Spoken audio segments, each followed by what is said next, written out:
For many years, humanity had been part of the Galactic Assembly, a group of space civilizations from across the stars. The assembly met on the station called Halo 1, a large silver ring floating in space near a peaceful star. On that station, species with wings, scales, fur, and light spoke together about peace, trade, and the future. Most of them looked at Earth as young and small, a planet that was still learning. Humans were seen as clever but not dangerous. Their ships were small. Their science was quick to grow, but their weapons were basic compared to the ancient empires around them. So when humanity joined the assembly, many did not care. A few even laughed quietly when Earth spoke. Claire Morgan was Earth's ambassador. She wore a simple blue suit and always carried a small tablet. She smiled often, spoke clearly, and never raised her voice. Other leaders thought of her as polite but weak. No one guessed what she truly knew. Earth had a secret out in the dark. Corners of the galaxy, the Kethel Dominion had started moving. Their ships were sharp, black, and full of power. The Kethel were tall creatures with red eyes and hard skin like stone. They believed only the strong had the right to rule. For years, they watched the assembly grow softer. Then they struck. It started with the burning of the Jiril moons. Billions died in a single day. No warning, no message.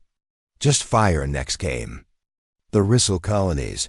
Their shield systems failed in hours. Then came the fleets of the Irith, torn apart above their homeworld. One by one, proud and old civilizations fell. The assembly was not ready.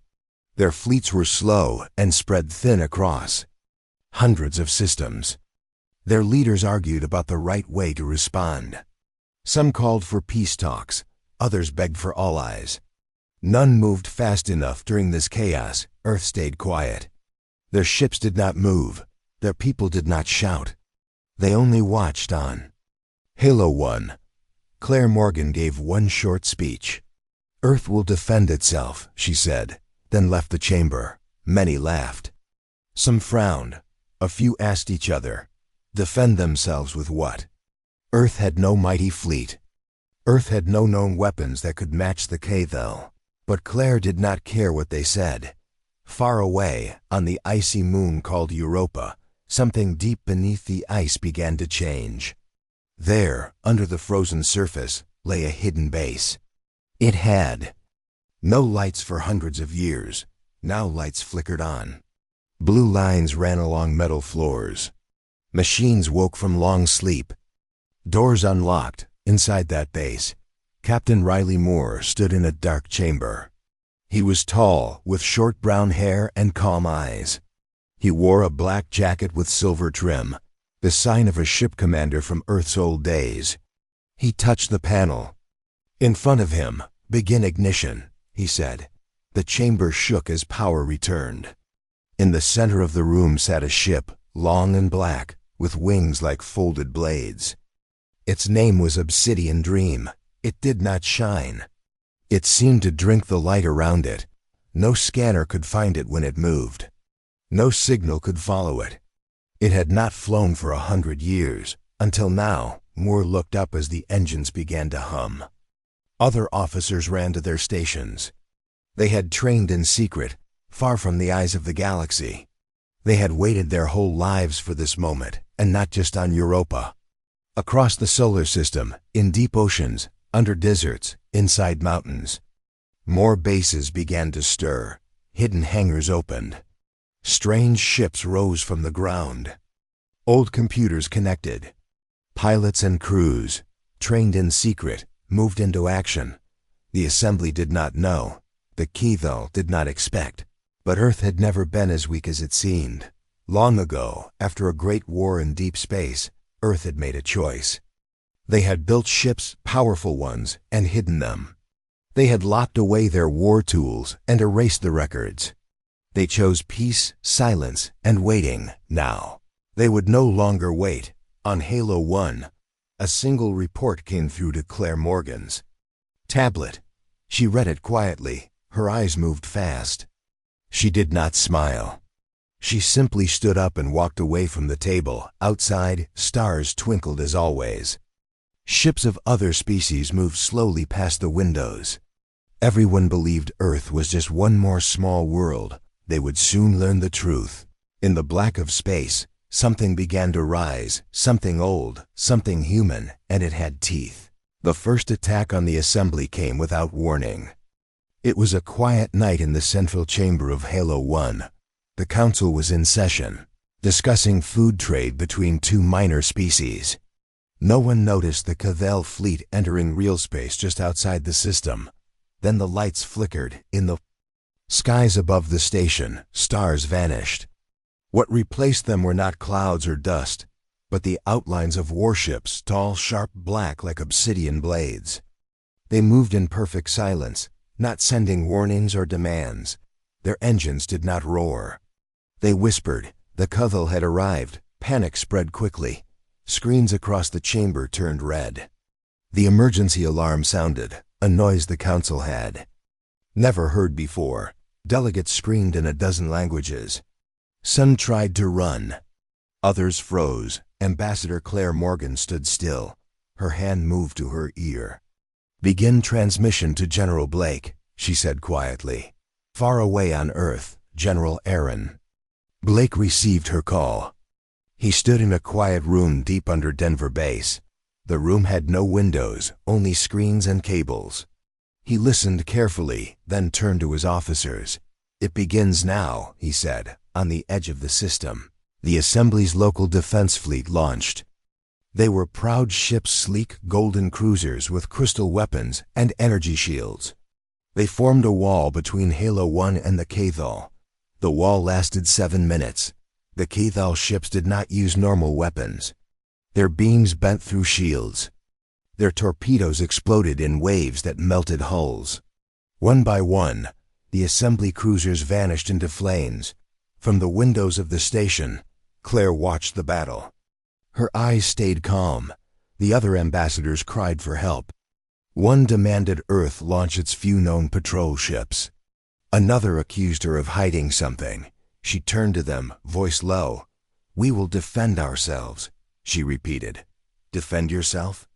You think your little ships can stop them?" shouted the Sorthan delegate, his feathers bristling. Claire said nothing. She simply walked to the exit. Outside the chamber, she entered a small room with a private console. She placed her hand on the panel. A message lit up. "Unlock defense protocol. Gateway. Back on Earth, under the Rockies, massive blast doors opened." The sky above Denver darkened as launch towers rose. A circle of platforms rotated into position. From beneath them, ships emerged.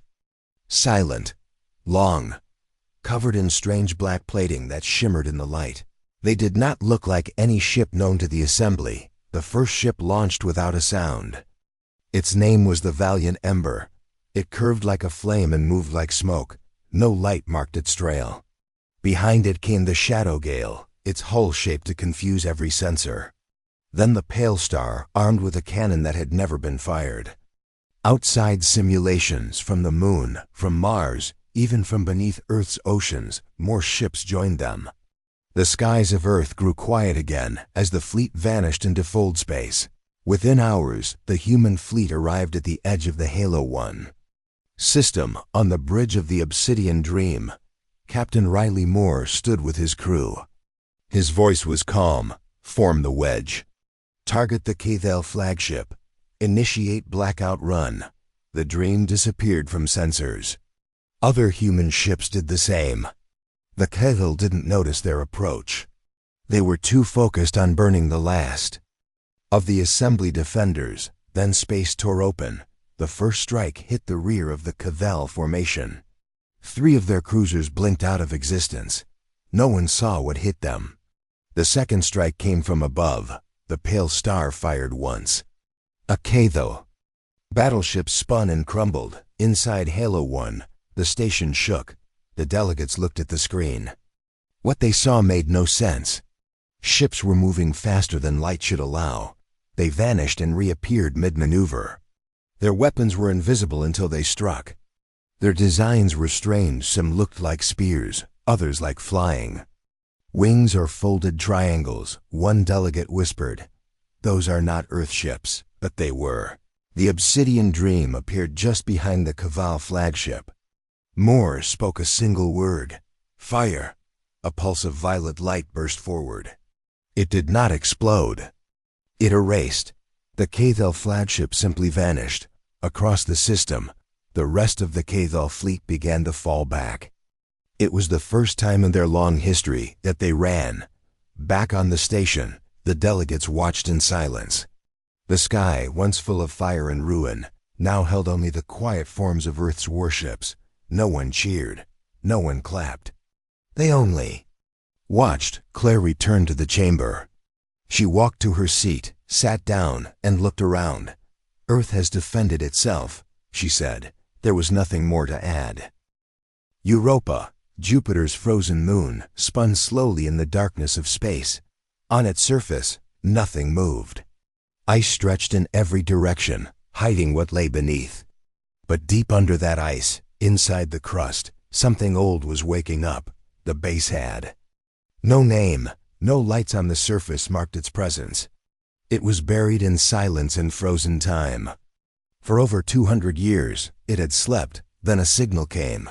It traveled through encoded frequencies only one system could read. That system rested at the heart of the hidden base.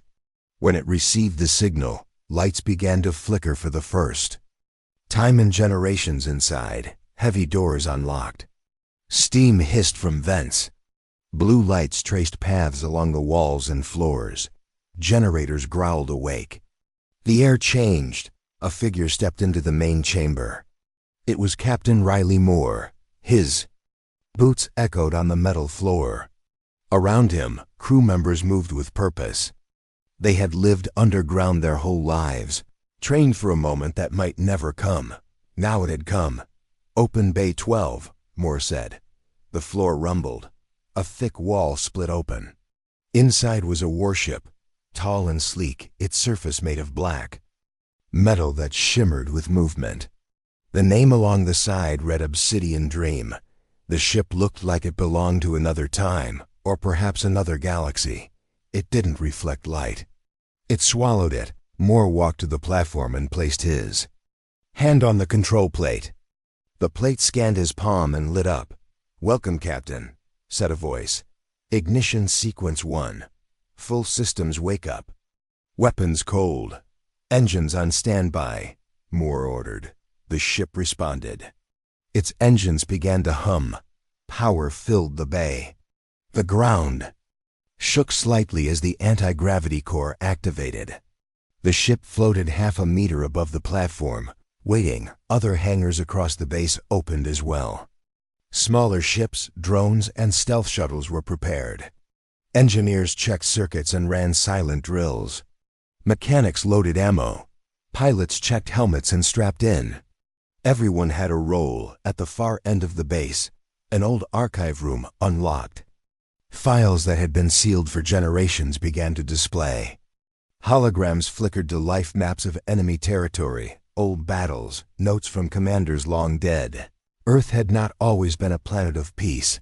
Long ago, during the Age of Expansion, humans had discovered something ancient hidden deep in space, a remnant from a time before even the oldest known species. That discovery had changed them. It had given them a kind of power that other civilizations feared. At first, Earth had grown strong. Their warships were unmatched. Their reach was wide, but that power came at a cost. Wars broke out, first against outside enemies, then within their own colonies. Battles grew worse. Humanity nearly destroyed itself. After the final battle, when the skies of 3 systems had burned red, Earth made a choice. They shut it all down. They sealed the warships in hidden vaults beneath moons, oceans, and rock. They erased records, rewrote history, and told their children they had always been explorers, not conquerors. But they had kept the keys. Back on Europa, Captain Moore stood before his team. He looked at each of them, men and women who had trained in silence, learned from false books, and waited for a moment the world never believed would return. "We are no longer ghosts," he said. his voice steady. He walked onto the bridge of the Obsidian Dream. The ship greeted him with lights and quiet music that only he could hear. He sat in the command chair and gave the first order he had ever truly waited to say. Launch! Above the ice, a shaft opened slowly. The moon's crust cracked apart. A pillar of steam rose as the hidden hangar opened to space. The Obsidian Dream lifted, rising through the tunnel like a shadow rising from a grave. When it reached open space, it paused. Stars stretched before it. Jupiter hung below, giant and orange.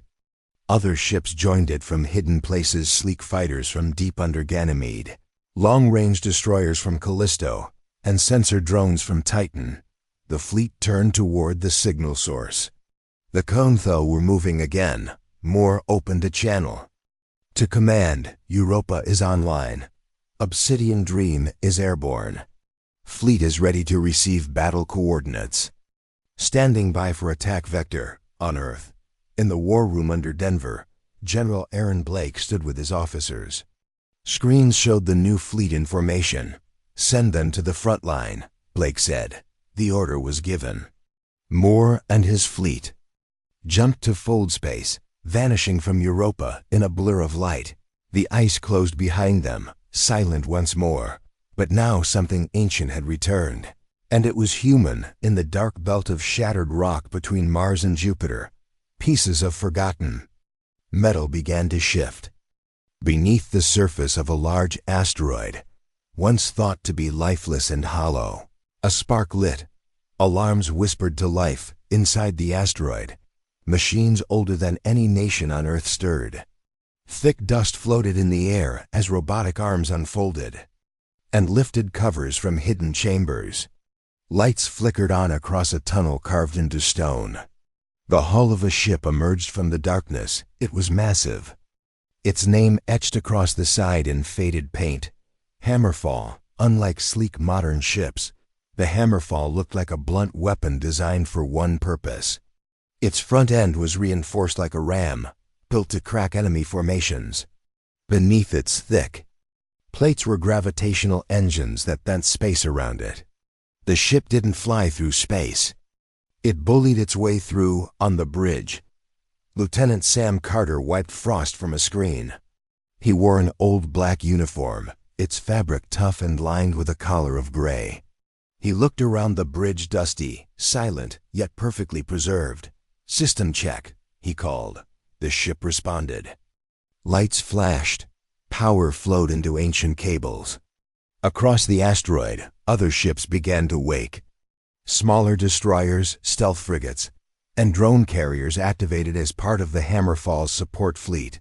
On Earth, General Aaron Blake received the alert. "Asteroid Vault 17 is operational," a voice reported. He nodded. "Send them to Moore. We'll need the Hammerfall at Vega." But the asteroid wasn't the only place waking up. In the depths of the Pacific Ocean, 5 kilometers below sea level, a structure shaped like a ring began to rotate. Sand slid off its sides. Coral broke away. A hatch opened, releasing a rush of bubbles as the sea parted to reveal a rising dome. From within it, the Argent Lance ascended.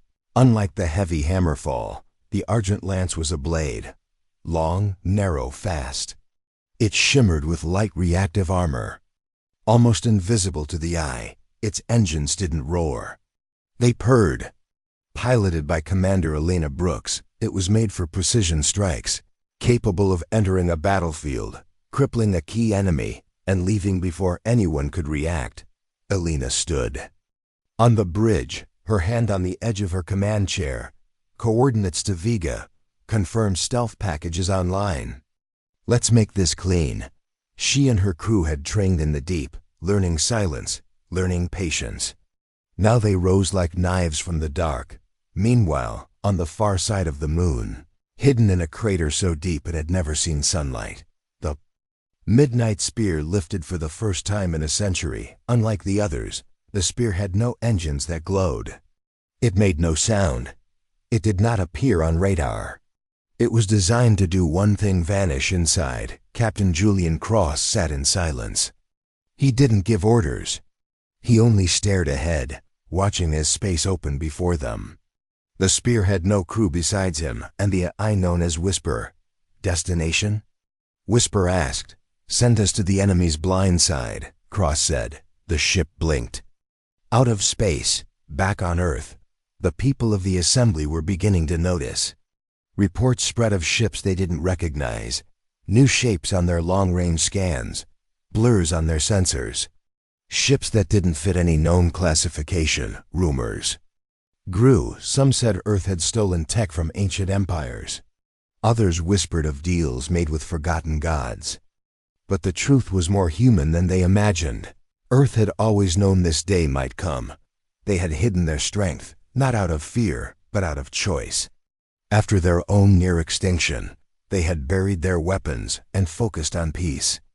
But peace was a luxury, and sometimes luxury must be earned. In orbit around Vega, the Caval fleet prepared for its next conquest. Their ships moved into position, dark and full of deadly pride. Then the stars moved. Fold space tore open, and the forgotten fleet arrived. The Hammerfall led the charge. It came in at impossible speed, ramming through 2 Caval cruisers before they could respond.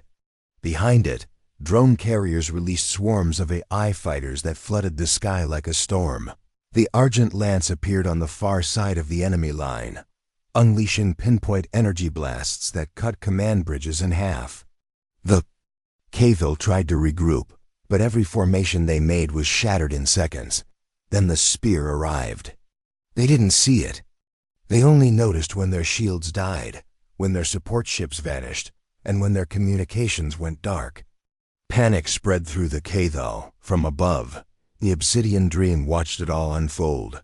Captain Moore did not smile. He only gave new coordinates and watched Earth's legacy in motion. Humanity's ships did not chant. They did not flash banners. They did not declare war. They simply acted, and the stars trembled. The stars above Vega flickered, not because of distance or space dust, but because of war. The battle had begun. From orbit, the system looked calm. A warm yellow sun lit the planets below. Vega was home to 3 inhabited worlds, once rich with trade and culture. Now fire rose from their skies. Cities turned to ash. Communications failed. Families disappeared into smoke. The Caval had brought 20 capital ships, dark towers that drifted like shadows through space. Each ship carried hundreds of fighters and enough weapons to tear planets apart. They formed a circle around Vega, Prime, slowly tightening like a noose. They expected little resistance. But resistance had already arrived. Fold space rippled near the edge of the system. Human ships emerged one after another, silent and in formation. They didn't arrive with flashing lights or proud banners. They came like ghosts. Captain Riley Moore stood at the command table of the Obsidian Dream, arms behind his back. Status? He asked, fleet aligned. Hammerfall is front line. Argent Lance is executing side curve. Midnight Spear is already behind enemy positions, said the tactical officer. Moore nodded, eyes on the enemy fleet. Begin Phase 1. The human fleet didn't charge. Instead, they scattered. Some ships disappeared into cloak. Others used fold jumps to reposition instantly. They didn't fight like the Assembly's fleets. They fought like hunters. The first strike came from above. The Pale Star launched a particle lance directly through a Caval cruiser's midsection. No explosion, just silence, then collapse from below. The Hammerfall barreled into the heart of the enemy line.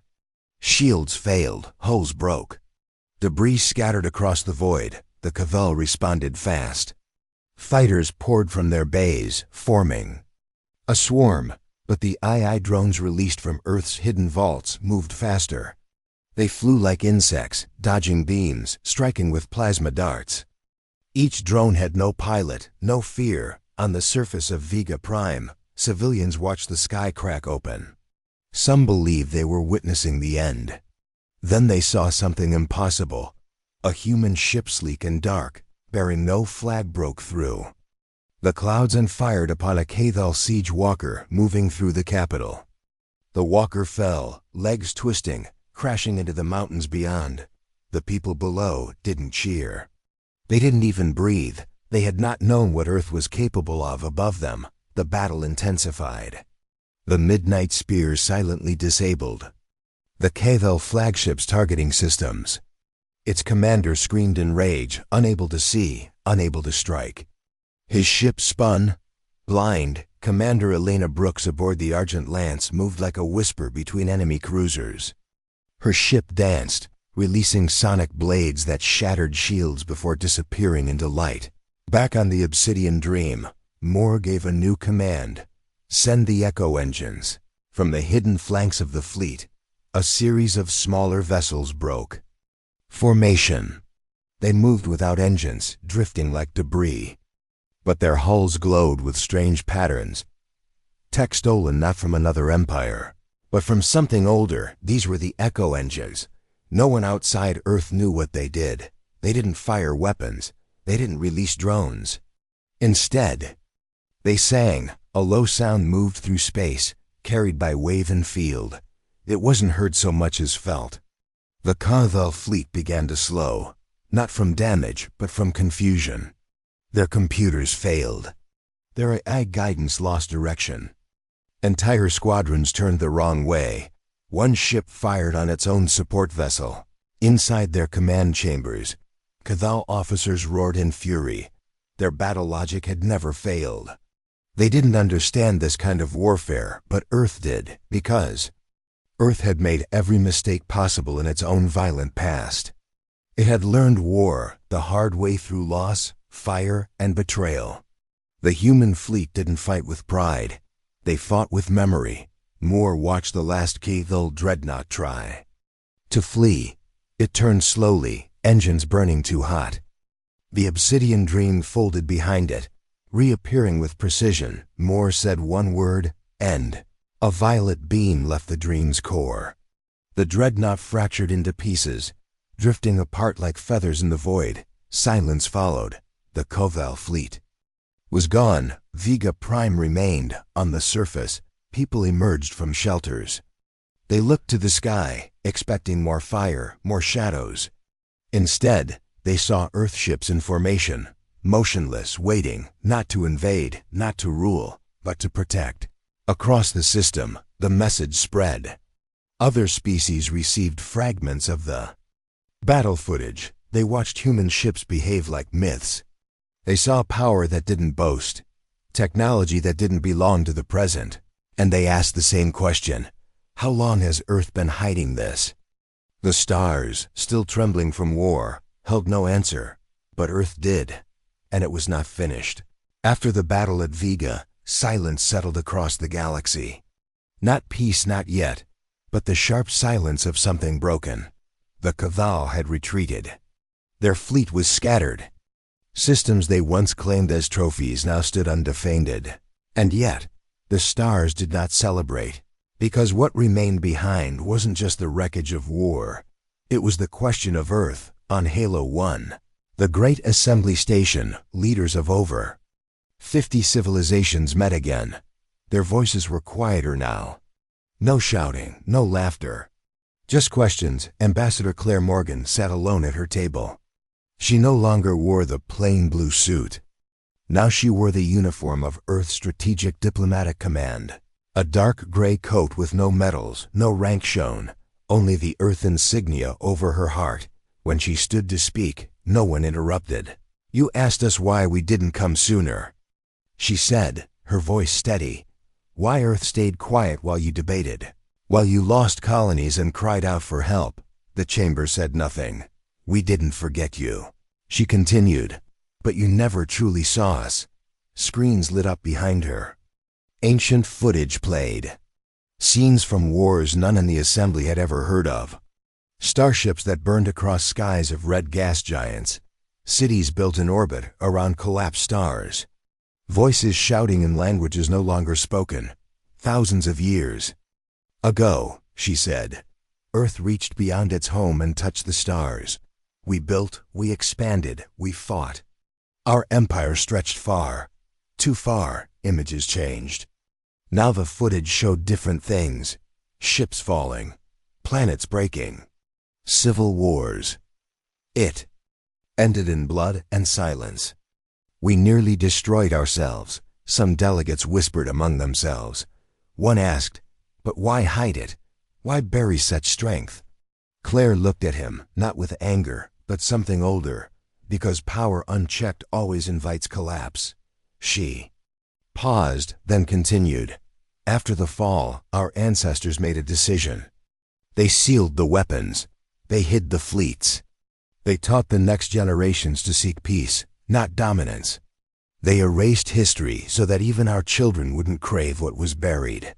She stepped back as the last screen faded to black. We chose to be forgotten. The room remained still far away. In a quiet orbital field over Vega, Captain Riley Moore walked through the hull of a damaged Cathal cruiser. He moved slowly, scanning the ship's design. Behind him, 2 human engineers recorded notes. "These ships rely on aggression," Moore said, tapping the wall. "No defense layers. Just offense, offense, offense. Like they never expected to be hit back," said one of the engineers. Moore nodded. "That ends now. Elsewhere, Commander Elena Brooks visited a hospital ship in orbit. Wounded civilians from Vega Prime were being treated by human medics.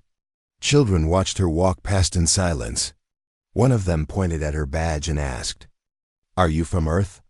Elena knelt beside the child. "Yes," she said. "Are you staying?" He asked. She didn't answer right away. Back on Earth, General Aaron Blake stood before a wall of silent screens. Each one showed a different system, some with burning wreckage, others quiet but watchful. "They're afraid of us," said an aide. "They should be," Blake replied. Not with pride, but with understanding. In orbit, hundreds of ships floated above Earth, not just Terran ships now, but vessels from other civilizations. They had come not to attack, but to ask, to understand. Some came seeking help, others to warn against Earth rising again. Claire met with them all. She told them the same thing. We return not to rule, not to lead, but to protect what remains. One elder from the Zayurn Confederation asked, "But what if you awaken something you cannot stop again?" Claire replied, "Then we will face it as we should have long ago." In deep space, the midnight spear followed the Cathal remnants. Captain Julian Cross sat alone, watching their movements. He didn't fire, not yet. His mission was to watch, to wait, because Earth knew the Cathal weren't finished. The battle at Vega was only the beginning. Others would come, so they prepared, knew. Fleets were not built, but restored. Vaults continued to open. AI programs woke from slumber, asking questions only Earth could answer. And through it all, messages were sent, not orders, stories. Earth shared its history now, its mistakes, its victories. It showed the galaxy the cost of silence and the danger of forgetting. A boy on a moon colony listened to one such story on a school terminal. When it ended, he looked out at the stars and whispered, "They were like us."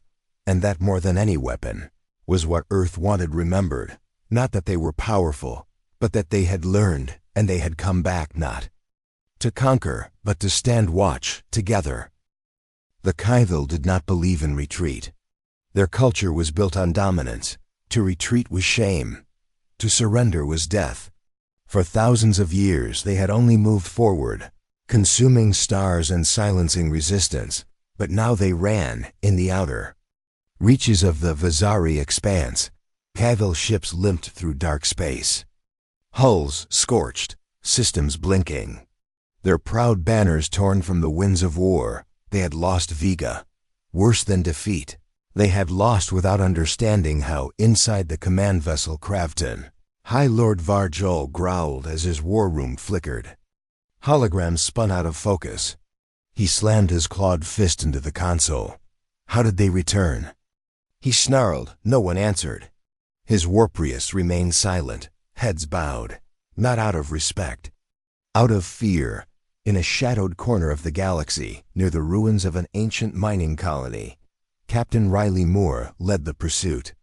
The Obsidian Dream traveled ahead of the fleet, its systems tuned to track the Cathal without being seen. Moore stared at the void, waiting. "They're splitting up," his navigator said. Pointing at a projection, Moore nodded. "Good, divide and scatter. Easier to crush."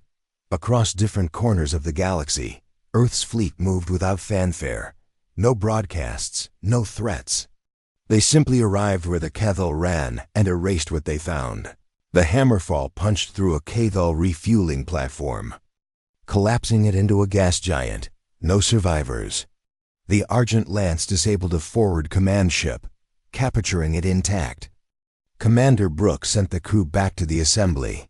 "Let them see the faces of those who thought they couldn't be stopped," she said. Even the Midnight Spear, quiet and distant, found targets. It didn't destroy. It infected. The I known as whispers slipped into Cathal systems, pulling secrets from locked cores, listening to panic transmissions. "They are afraid," Whisper told Captain Cross. "They have no plan." Cross didn't smile. He only whispered back, "Then let them vanish on the world of Gralshan." Once conquered by the Cathal, now broken and gray, a new sound filled the skies, the hum of Terran engines. Human Marines landed on the surface. They found enslaved workers. Starved and beaten, one of them, a girl with silver skin and fractured implants, asked the first soldier she saw, "Are you like them?" He removed his helmet. "No, we're not like them." She reached out and touched the Earth emblem on his chest. Then smiled. The Terran fleet didn't raise flags. They left no statues. They cleared minefields, delivered food, repaired power grids, and moved on system by system. Earth unmade what the Cathal had built. On Halo 1, the assembly tracked it all. They watched the updates with quiet awe. Worlds liberated. Stations restored. Cathal fleets vanishing into black. Some spoke of it as a miracle.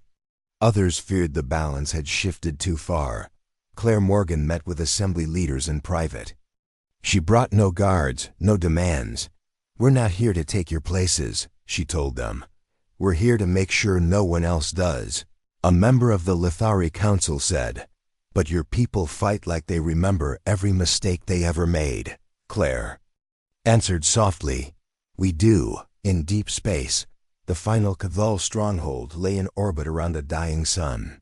A ringed fortress carved into the remains of a broken moon, bristling with weapons and hate. This was where Varjul had retreated, his last. Loyal ships forming a wall around him, Moore's fleet arrived silently. No words were exchanged. No ultimatums. Earth had no interest in negotiation. The first strike came from orbit. The Obsidian Dream dropped phase charges through subspace corridors. They struck without warning, breaking shields and tearing holes in decks.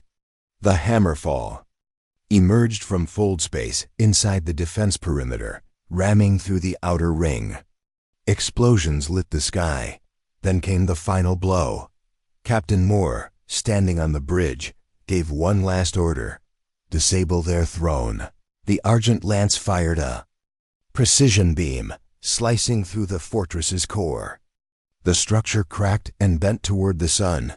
Varjul stood on the edge of his command chamber, staring at the collapse. He didn't scream. He didn't curse, he whispered. "We thought they were dust." Then his world was gone. In orbit, the Earth fleet waited. They did not celebrate. They simply confirmed the job was done and began repairs. In the quiet that followed, Moore sent a single message to command: primary threat neutralized. Returning to assembly space, on Earth, General Blake received the report. He looked out over the mountains beyond his office. "They remember us now," he said, not with pride, but with warning. The war ended without ceremony. No parades, no banners. Just a slow fading of red alarms and fleet reports turning green. Across the stars, silence returned. But it was not the same silence as before. It was the silence after a storm. The assembly met again. Not to argue, but to breathe. Systems that once screamed for help now sent words of thanks. Worlds that had burned were rebuilding. Trade lines reopened. Refugees returned, and Earth stood in the center of it all. But Earth did not take power. They had won the war. They could have demanded influence, rewritten the council, placed their own at the top. But they didn't. Instead, the Terran fleet began to vanish. Not in retreat, but in return. Captain Riley Moore stood aboard the Obsidian Dream as it drifted in high orbit over Europa. His ship was no longer a shadow in battle, but a monument of warning. The Dream had fired its last shot. Now its systems dimmed. "Deactivate core," he said. His crew obeyed.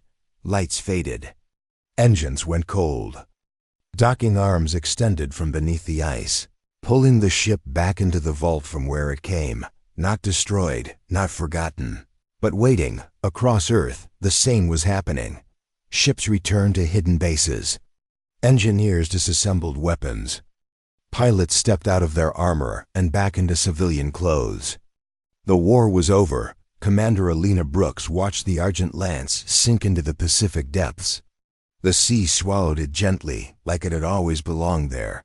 "Will they remember what we did?" One of her lieutenants asked. "They'll remember what we chose not to do," she replied. On the surface of Vega Prime, children played again in streets once cratered by plasma fire. A new statue stood in the town square, not of a warrior, but of a medic carrying a child. It bore no name.